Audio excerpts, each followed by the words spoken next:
The boy was 18 or 19. He was attending his first year of college.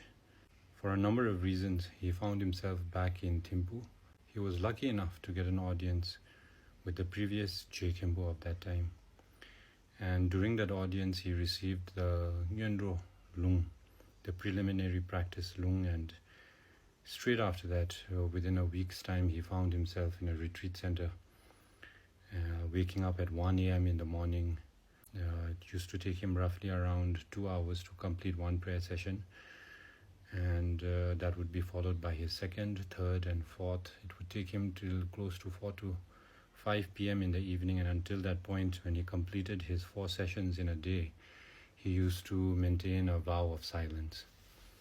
And on the completion of the 4th month of the Nyendro practice, he found himself back, in a sense, to report to the Jkhempo about his Nyendro practice and how it was successful. After which he was given another meditation instructions, and he went back and he spent another 6 months in the retreat center.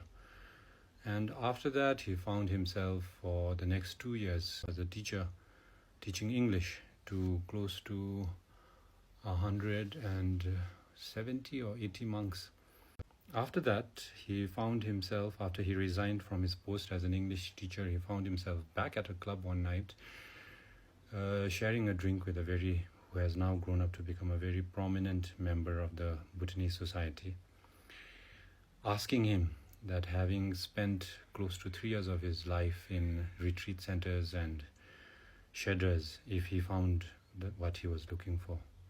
The boy, now a young man, answered that when he started out, he had a lot of questions, and after the completion of these 3 years, while he didn't find the answers, he had very few questions. That boy was me.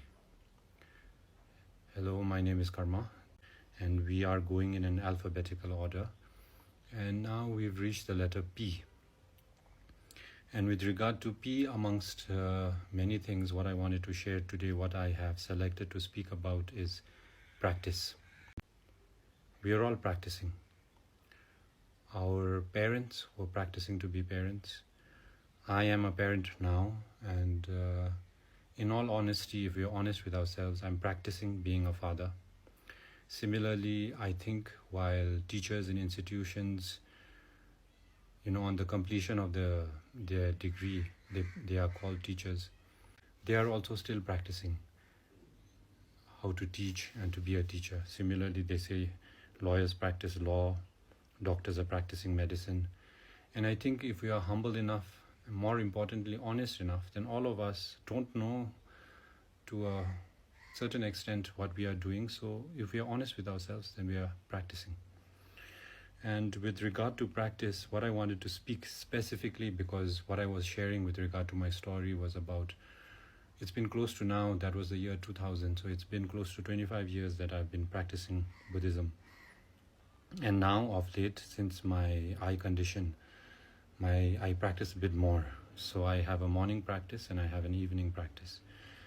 And what I wanted to share about practice is the fact that we have to first understand, accept that we are practitioners, and that what we are doing when we sit in our meditation cushion or our den or our chair or our seat is that we are practicing.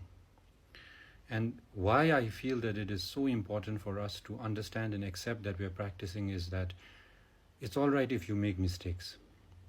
It's all right if you mispronounce a mantra. It's all right if you have some visualization practice that you're doing and the visualization is not happening that day. It's all right if you're offering chip and maybe you overfilled the thing. Maybe you're prostrating and you fell. Point being that this is something which I didn't get when I was practicing, and it was like a revelation for me to understand that, hey, when I'm sitting down to meditate, or when I'm sitting down to pray or do a melam or do a mantra recitation, I'm practicing. The thing about practicing is you can't get it right. You're trying to get it right. We have to cut ourselves some slack.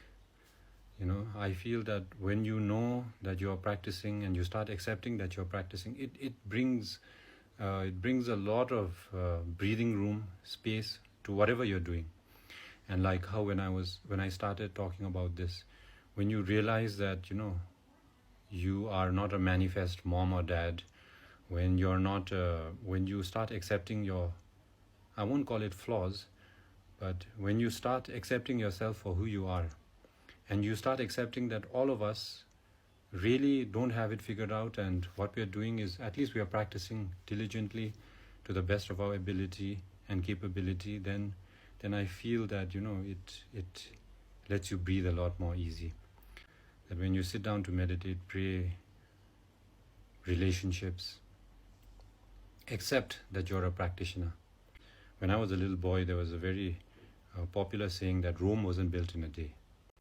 When you're sitting down to meditate and pray, I don't know about you, but the goal is to become a Buddha, if we're honest with ourselves. And you can equate Buddha to Rome. I know now I'm going to get a lot of flack about, because I keep often saying wrong things in my videos, so probably people won't like that. But I mean it with all love and respect.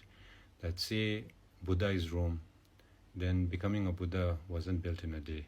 That it's brick by brick that you make a building. And it's session after session that you get to know yourself. Your practice, you're sitting down to practice, and the goal is not to become a great meditator. The goal is not to be able to have memorized all the prayers and to be able to visualize the deity or the yidam or the Buddha or whatever your practice is.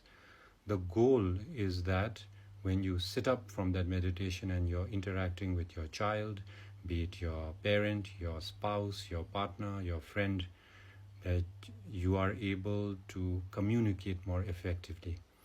That means that your practice is working. There are good days and there are bad days. And one question which I see online a lot, people who are diligently practicing, and what they share is the fact that it's not getting any better. When you get in the shower to bathe, and if you haven't taken a bath in a long time, and you start rubbing your body, then grime starts to come out. I think that's the same with regard to practice. I find it very beneficial. And that's what I wanted to share today.